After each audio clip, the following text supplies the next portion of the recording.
گھوڑے سوار نے اپنا ہاتھ اس کی بے روشن آنکھوں سے مس کیا۔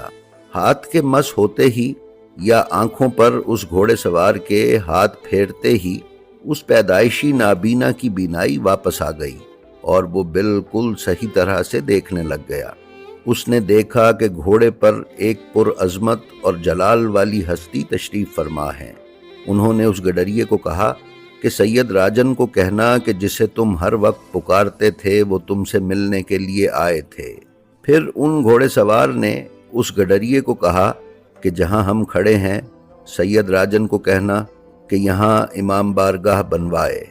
پھر جہاں اس وقت اس درگاہ میں موجود کنواں ہے اس کی طرف اشارہ فرمایا اور کہا کہ یہاں پر کنواں کھدوانا۔